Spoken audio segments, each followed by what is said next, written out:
Hi, I'm Dr. Angela Sue. I'm a board-certified internal medicine and geriatric physician practicing at the Permanente Medical Group in Northern Virginia, and I will be your moderator today for a fantastic session wrapping up American Heart Month. So we are making it in just under the wire on the last day of this month with some great information for everyone on minimally invasive heart procedures that are available now as alternatives to open heart surgery. Now that's a big mouthful, even for me. So we've asked some of our experts in this area, our fabulous colleagues at the Mid-Atlantic Permanente Group, interventional cardiologists, Dr. Natalia Berry and Dr. Benjamin Galper, to speak to us today on this fascinating topic. So thanks so much for joining us today. And Drs. Berry and Galper, can you introduce yourself, please? Thanks so much, Dr. Sue. My name is Natalia Berry, and I work at Kaiser Permanente Mid-Atlantic. I'm an interventional cardiologist with a focus in training and minimally invasive procedures, and it's great to be here with you today. Thank you. I'm Ben Galper. Like Dr. Berry, I'm an interventional cardiologist with a focus on structural heart procedures, which is the topic for today's discussion. And I'm the director of our structural heart disease program here at the Mid-Atlantic Permanente Medical Group. Really excited to talk with you today. Thank you so much, guys. So as a practicing primary care doctor and geriatrician, I deal with specialists all day long. And I just want to make sure we take a minute to say that our cardiology department is really a point of pride for us here at the Permanente Medical Group. And, really without bias, I can say that we have some of the best cardiologists and our interventional cardiologists and structural heart doctors, including Drs. Galper and Berry, are really some of the shining stars. So they provide such amazing care for our patients, and we're really fortunate to have you guys here with us today. So let's move on. We'll get started with our program. We're really looking forward to answering your questions as well. So if you're watching us live today, please post them in the comments on Facebook, and we'll make sure to get to as many as we can. So to start off with, I guess, Dr. Galper, can you just tell us what is a minimally invasive heart procedure as opposed to open heart surgery? Thanks, Dr. Sue. So even before answering that, just to back up a little bit about what structural heart disease is. The heart is a number of important structures. One of the most important are the valves of the heart. The heart actually has 4 valves, and the job of the valves is they open and close as the heart beats. They open to let blood out to the rest of the body, and they close so the blood doesn't go backwards into the lungs or other structures. And patients can develop diseases or conditions where the valves either get too narrowed so blood can't get out, or too leaky so blood goes backwards into the lungs, which makes you obviously short of breath, not feel well, and can actually lead to heart attack and death. So it's really important that we address these issues. Now, until very recently, the only way to treat these conditions was with open heart surgery to either replace or repair the valve. Obviously, open heart surgery is as invasive as it gets. You're talking about opening the chest, actually stopping the heart, putting the person on a heart-lung bypass machine, obviously being on general anesthesia. And after the surgery, even if it goes well, is a long recovery. We're at least a few days in the intensive care unit, usually 5 to 7 days in the hospital, and really 4 to 6 weeks till patients are back to themselves. In the last few years, as we'll discuss, there's been a lot of innovation with minimally invasive procedures for heart valves, where instead of open heart surgery, we actually put a valve on a catheter, which we'll describe, through tiny incisions, and replace the valve without surgery, actually using X-ray to guide us. And patients usually go home the next day and are back home with their families, doing their regular life within a couple of days. And it's really an amazing innovation and revolution we've seen in cardiology these last few years. I mean, that's so cool. When I was in training, I remember, these less invasive procedures, even just laparoscopic surgery, but especially these catheter-based procedures are really just beginning to be developed. And the long periods of recovery that you're talking about after surgery and the complications were a lot of what I remember taking care of in the hospital. So now to be able to, with these new technologies, fix these major structural problems that used to be such a big deal with a minimally invasive approach and a speedier recovery, that's a medical advancement that really makes a big difference for our patients. So it's so great to talk about these today. Dr. Berry, do you mind telling us a little bit more about what kind of heart conditions can we actually treat nowadays with the minimally invasive procedures? Sure, yeah. The answer is, I think every week there's sort of more and more technology being developed, but I would say the 2 primary conditions that we have a lot of experience treating here with a minimally invasive approach are a condition called aortic stenosis. That's when the main valve that separates the heart itself from the blood vessel that goes and feeds blood to the rest of the body gets narrowed, and this happens slowly over a long period of time. So it's typically an older patient who, really would have a much longer recovery with an open procedure. And what we do with that is we can actually, with the catheter-based approach, as Dr. Galper was mentioning, replace the valve entirely. So the valve can be compressed to be able to, enter the body through a much smaller incision, and then we can actually replace the valve entirely. And it takes a matter of hours to do this, and with very, very high success rates. So again, that's a valve that's narrowed, and we can replace it and open up that pathway. The second very common condition that we can treat minimally invasively and do so quite extensively here is a condition called mitral regurgitation. So this is a different heart valve. This is the valve in the middle of the heart, separates the top chamber of the heart from the bottom chamber of the heart. And this valve can often be quite leaky, and there are different things that drive this to occur over time. And so we can actually, in this case, we don't replace the valve, but we repair it, and we actually cinch it together with a small little device, a small little pin, to reduce the amount of leakiness. And therefore, instead of blood flowing backwards and the heart having to work extra hard, we can render the forward blood flow or restore the forward blood flow, and someone can feel a lot better as a result. So those are sort of two of the main things we treat. And then I think importantly, there's just a lot more technology coming down the pipeline that's going to allow us to, I think, address, multiple other spaces in the heart as well. I think it's neat because it used to be that these procedures were really only reserved for people who couldn't survive surgery because of the elevated risks. But now this technology is becoming more and more established, and our results are so good that it seems like it's almost the first line therapy for many patients in certain conditions. So that's been a big evolution in the field as well. I mean, it's really kind of amazing what you guys can do. You give a really great description of kind of what some of these common procedures are. Maybe we can see if there's a little more explanation, just to kind of really paint the picture for our patients, what these procedures are all about. So Dr. Galper, I think you had some models, right, that you want to show the audience about, what you are doing specifically when you perform a TAVR. Right. So TAVR stands for transcatheter aortic valve replacement. And so we can see this model here. This is a model of the heart. This is the aortic valve. Again, this is, Dr. Berry mentioned, the main valve of the heart, connects the main pump of the heart to your whole body. So all the blood that comes out of your heart to your brain, your kidneys, muscles, has got to go through this valve. And when this valve gets narrowed, called aortic stenosis, it causes problems. You can't get enough blood to your organs, and the heart actually can start to fail. That's called aortic stenosis. In TAVR, which is a transcatheter approach, we actually take a tissue valve, an animal valve, either cow or pig, and we sew it to a stent, a metal stent here, and then we actually affix it to a balloon, and we crimp or cinch these together, believe it or not, to about the size of a ballpoint pen. And that then comes through your body, starting with the femoral artery, or the artery in the groin area, through a tiny incision, maybe that big. And we then snake up this catheter from the leg to the heart under X-ray guidance. And then when we get to the right spot with the aortic valve, we then inflate that balloon, and then the new valve is in place, and the balloon, and everything's taken out. It takes about an hour to 2 hours routinely. Patients are actually breathing on their own. They're obviously sedated, but you're breathing on your own. You're not intubated.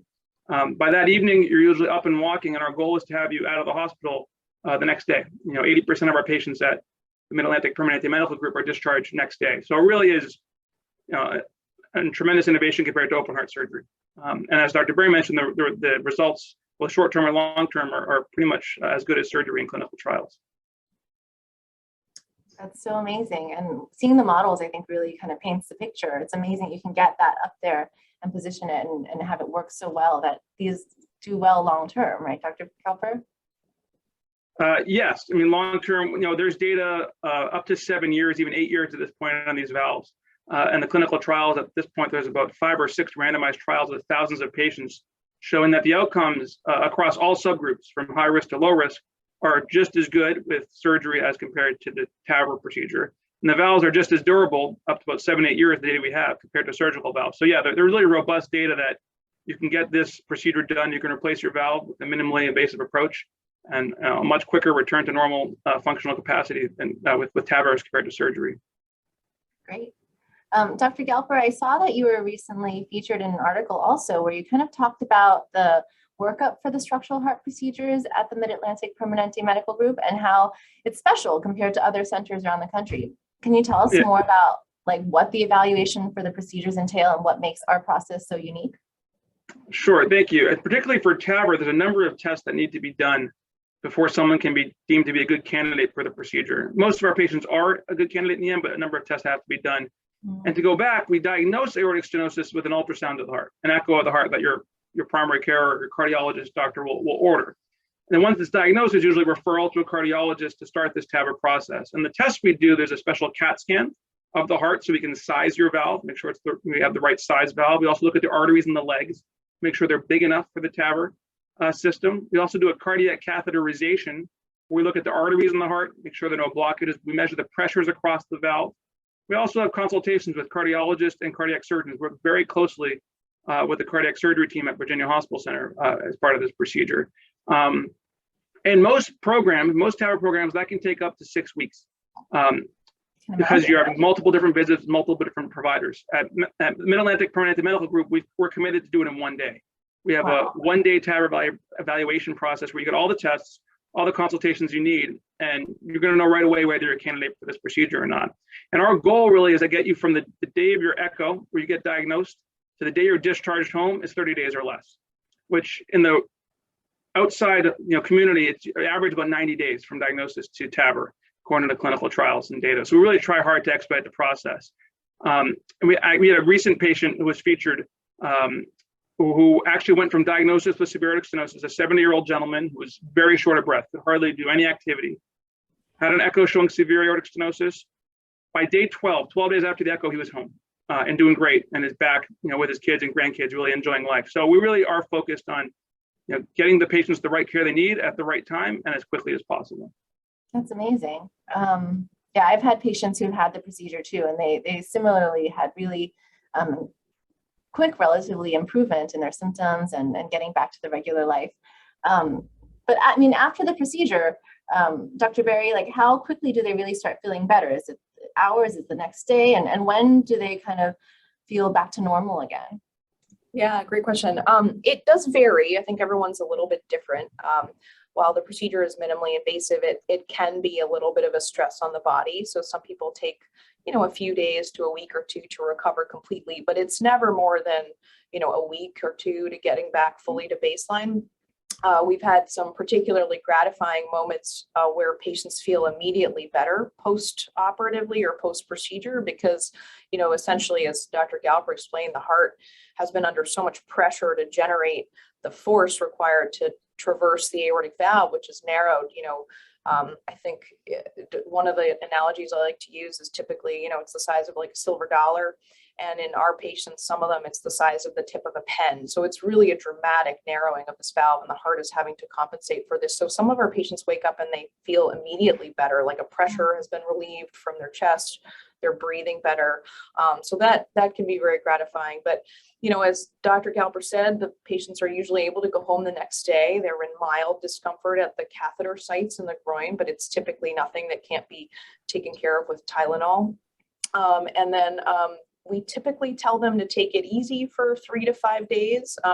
They're able to go immediately back to climbing stairs, driving, whatever they normally do. But if some of our patients are very active and if they're, if they exercise vigorously, we tell them to kind of wait for five days or so to do that. So, but it really is a remarkable difference, especially in stark contrast to the, a post open heart surgery course, which just takes a lot longer. So it can be very gratifying to see people have that kind of improvement so quickly. For sure. Do they need to do any like special rehab afterwards? Yeah, we don't typically recommend it. It's optional for them to be enrolled. We have a robust cardiac rehab program here, as you likely know, but it's not typical that we refer them because really we try to interrupt their life so briefly that we hope that they can kind of get right back to it. I think the less time people spend in the hospitals, we all know, I think that just so much better for them in the long run. That's so great. I mean, it really is a life-changing procedure. And sounds really good. What are kind of the risks that someone should worry about, or any potential downsides, Dr. Galper? What can you tell us about those kind of outcomes after the TAVR? Yeah, thanks, Dr. Sue. It is still an invasive procedure, so there's still risks like any procedure. And there's like 3 areas of risk we look at. The things we most worry about is stroke, because there's calcium that can come off of the valve when we bring the TAVR valve across, which can then go up to the brain. There's about a 3% risk of stroke if you look in all the clinical trials. Here at Mid-Atlantic Permanente Medical Group, our results are about that. About 2 to 3% of patients could get a stroke. Other thing we worry about is the conduction of the heart. If you go back to our little model here, the heart, this is where the valve is. There's electrical wires that run right underneath the valve that basically, like the electricity in your house, is what tells your heart how to beat and when to beat. The TAVR system, that stent could, in theory, pinch those and cause a condition that we need a pacemaker. Actually, our pacemaker rates are lower than the national average, about 8%. Over the course of in our program's lifetime, it's about in the 14% or so in the national average. And other risks include, like any other invasive procedure, bleeding, damage to the arteries in the leg where we go in, and of course there is a risk of death. There's about a 1% risk of death with this procedure because it is an invasive procedure in the heart.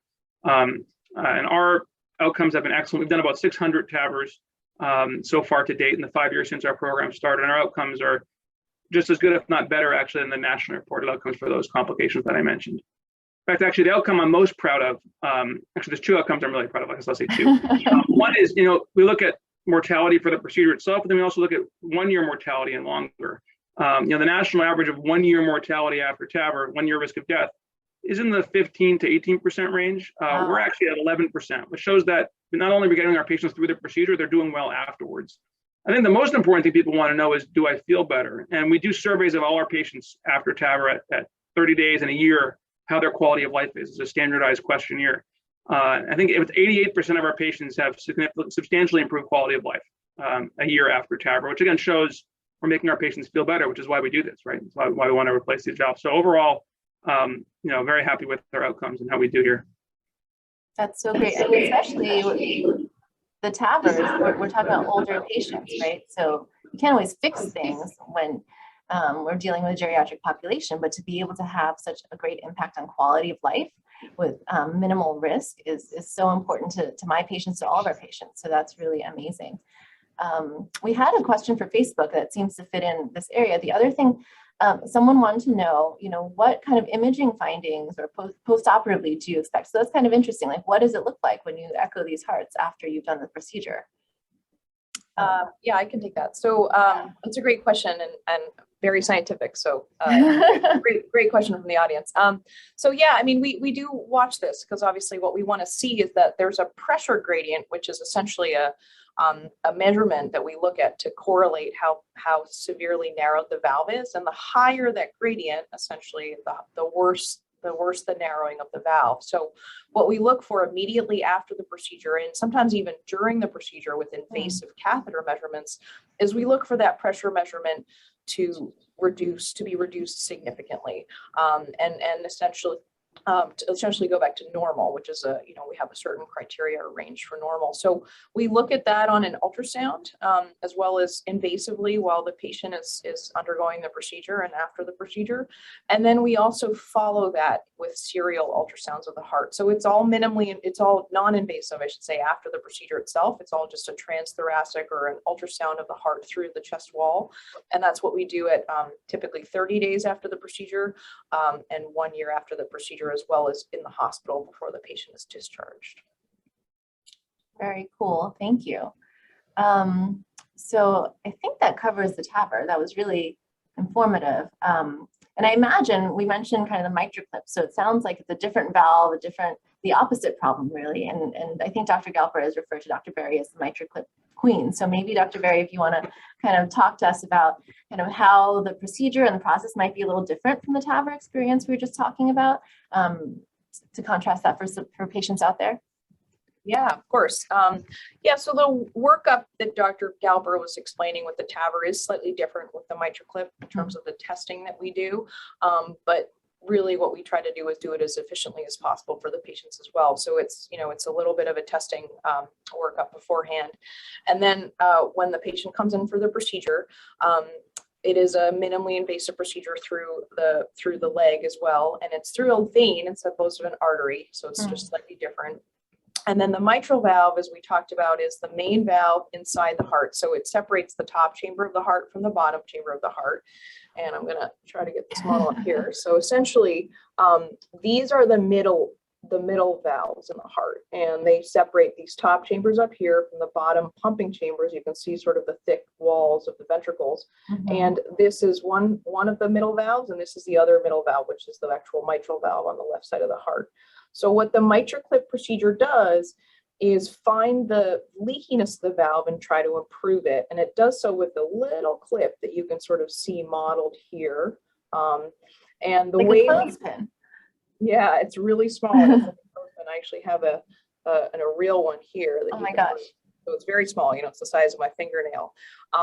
And the way we do this procedure is quite similar to a TAVR, although importantly different, is we actually have to come up a leg vein that gets us into this chamber of the heart here. And then we cross over to this chamber of the heart, the left atrium, at which point we can advance the device with the clip loaded onto it, you know, across the valve and try to grasp the leaflet. So it's a little more delicate, I would say, than the TAVR procedure. And there's, you can sort of position the clip in different places, and you're evaluating this as you're going along, and you can measure pressures and make sure you're sort of having the effect that you want. It does take a little bit longer than the TAVR procedure, maybe 3 hours as opposed to 1 to 2. And it is different in that it's done under general anesthesia, not because it's so invasive, but because we need to rely on an ultrasound that goes down the throat, and that's just much more comfortable for the patient to be asleep for that. So a little bit different, more technical differences than anything else. For the patient, they still go home the next day. There may be a little bit, you know, there's a tiny bit of a longer recovery from the general anesthesia opposed to the moderate sedation that a TAVR requires. But really, you know, the goal is to get them home in exactly the same time frame. And we've been very successful with that. That's awesome. Is it a similar patient population you're dealing with? Yeah, that's actually a really great question. I would say no. The things that cause the mitral valve to be leaky are much more diverse than what tends to cause the aortic valve to be narrow. So our patients are much more varied in age. They're much more varied in terms of the other heart conditions they have. So there's a little more nuance to patient selection here than there is with the aortic stenosis patient, which tends to be a more uniform group of patients, for sure. Great. Well, thank you so much. And I think we do have a few more minutes. There was another type of minimally invasive procedure that I don't know we mentioned specifically up front, but was a little different than the valve things that we're just discussing, called the Watchman Procedure, that I know some of my patients have had and been thrilled with as well. So I was thinking with Dr. Galper, if you don't mind, maybe telling us a little bit about the Watchman. What is it for? What are the benefits? We'd love to hear. Sure, no, thank you. Yeah, the Watchman procedure is very different. It's not dealing with the valves of the heart. It's actually for patients with atrial fibrillation. Now, atrial fibrillation is a condition where the top chamber, the atria, which are up here, instead of beating in synchrony with the lower chamber of the heart, kind of beats very fast. And that can make patients short of breath. But also one of the issue is when the beats very fast, blood can pool here. When blood pools here, it can form clots and then cause stroke. So patients with atrial fibrillation could have an annual stroke rate of between 3 and 10% per year, which is pretty high. And that's why most patients with atrial fibrillation are usually on blood thinners, Coumadin, Xarelto, Pradaxa. I'm sure people have seen ads for these on TV, and very commonly prescribed medication. And the blood thinner prevents the risk of stroke. However, it also increases the risk of bleeding. So there are many patients out there who just can't be on blood thinners because they've had serious bleeding issues, whether it be bleeding in the brain, which could be a catastrophic event, or bleeding in the gastrointestinal tract, or frequent falls for a number of reasons. And until recently, there was really no alternative for them. They just had to take the risk of stroke because they couldn't be on a blood thinner. Now this procedure, the Watchman procedure, was developed a number of years ago to address this. Now, see if you can see this model here. This here is called the left atrial appendage. And it's a little windsock that comes off of the heart that serves no purpose except basically to cause strokes. Right? They have 99.9% of strokes in patients with AFib come from this appendage. And so the Watchman procedure is this little disc. I don't know if you can see this here. It's very small. It's a little disc that has a mesh fabric on top of it. We basically place in the mouth of this appendage. And this sits there and prevents clots from coming out. And actually over about 6 weeks, it becomes part of your heart and exclude this appendage forever. So you never have to worry about strokes again. And your risk of having a stroke after the Watchman is down to about 1%, which is the same as blood thinners. And there's no risk of bleeding. So it really has been a tremendous procedure for our patients who had no options before, who couldn't be on blood thinners. We've had excellent outcomes with them, and the patients are able to stay off blood thinners for life and be protected from stroke. So it's another recent development in this rapidly developing field. That's really amazing. So this procedure is primarily for people who can't be on blood thinners, or is it a matter of choice, or are there other considerations when you're choosing what you do? Right, it's a good question. Each of these interactions is an individual discussion with each patient and their family in terms of risks and benefits. I mean, obviously someone who's tolerating blood thinners and having no issues, it's better to be on the blood thinners because even though it's a relatively low risk, it's still an invasive procedure. But for patients who've had some bleeding events or can't tolerate blood thinners, even if they aren't life-threatening bleeds, we talk about it with them and weigh the risk of bleeding versus the risk of the procedure. And in the end, it's a discussion we make together with the heart team and the patient. So it's not cut and dry, but many patients for all different reasons have had this procedure with us. It's very cool. And thank you for showing us those models as well. Sure. So I think these procedures sound pretty good to me. You have a short recovery time, almost immediate improvements in quality of life and energy levels. I mean, maybe we could use some of this too. I'm feeling a little tired. How do I find out if I can benefit from one of these procedures? Oh yeah, great question. So, not everyone who is tired or short of breath has a condition that would benefit from these procedures, but certainly, what we would say to patients is it's so important to have an open and honest discussion with your primary care doctor or even your specialist about, new symptoms. In particular, if you think back to 6 or 12 months ago, is there something that you can't do anymore that you could do then? And I think, one of the difficulties, and Dr. Sue, who specializes in an older patient population, can speak to this so much better than I could, but, is just teasing apart what is truly just getting a little bit older versus something that's truly a symptom that may correlate with something, something fixable, such as one of these heart valve problems. So I think it's just really important to, not have symptoms alone and to bring them up and make sure that we scrutinize them together, as a physician and as a patient, as a partnership. And importantly, many people are procedure adverse and we're not looking to kind of force anybody to do anything, but some of these conditions are also kind of modifiable or preventable with just medications alone. So while aortic stenosis is more of a mechanical blockage and can't really be treated with medications all that well, the mitral valve can be treated very well and very effectively with medications for long periods of time.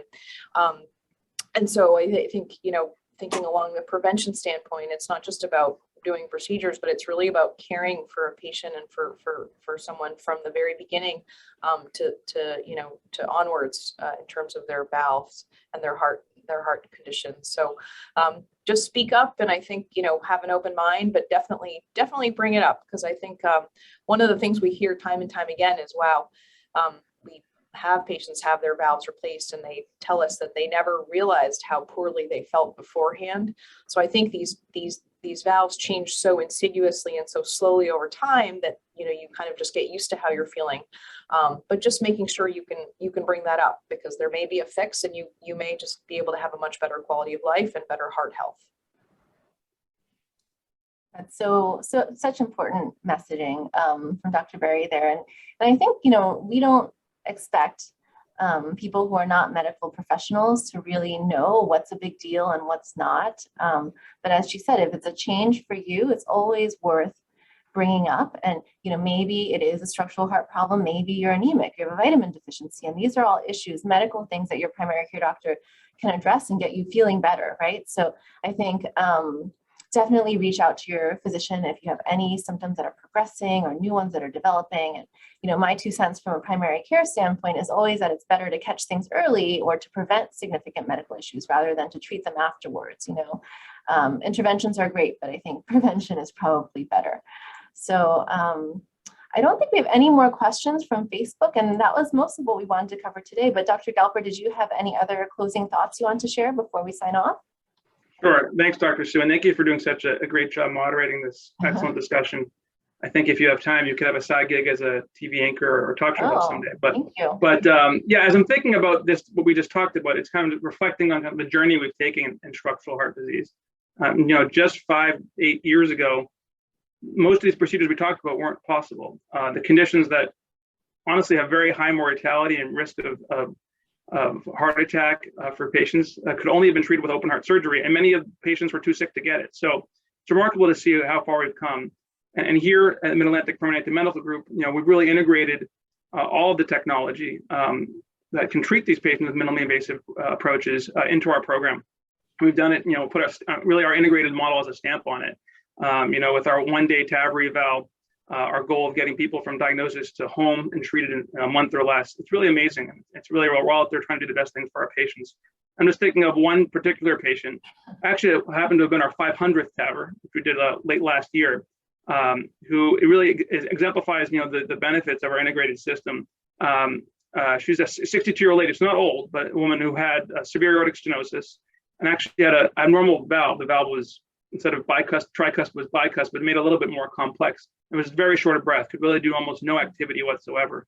And was found to have aortic stenosis. Not only that, in her workup, I mentioned the CAT scan we get for the TAVR. They discovered a very rare pancreatic tumor, or cancer, that almost certainly would never have been diagnosed if she hadn't had the CAT scan. And it's usually diagnosed very late when it's, when the prognosis is very poor. So in a matter of a week, this patient was diagnosed with 2 life-threatening conditions, one for her heart and one for one cancer. And we coordinated care with her oncologist, her gastroenterologist, her cardiologist, her primary care doctor. Not only did she have TAVR, but then 2 weeks later, she had her cancer removed with clean margins, all within 30 days. So she had her aortic stenosis treated and she was cancer-free, and now is back to normal, living a life and will live many, many more years. So just an example of the really integrated system we built at the Mid-Atlantic Permanente Medical Group, and why it's just, I feel lucky to practice medicine here and to treat our patients here. So looking forward to what we can do in the future together. Thank you so much, Dr. Galper. I think, that sounds like superhero level work right there. So very, very exciting for this patient, I'm sure, but very impressive as a team that you guys were able to accomplish all that. So, well, great. I think that wraps it up then for our Facebook Live session. And I hope that you've enjoyed the discussion as much as we have and have learned a lot about some minimally invasive cardiac procedures that are now available as alternatives to open heart surgery. And we hope everyone stays healthy though, and we'll never actually need to see any interventional cardiologists. But if we do, we do have amazing skilled doctors like Drs. Berry and Galper here to take care of our hearts. So, happy American Heart Month, everyone, and enjoy the rest of your day. Thank you. Thank you.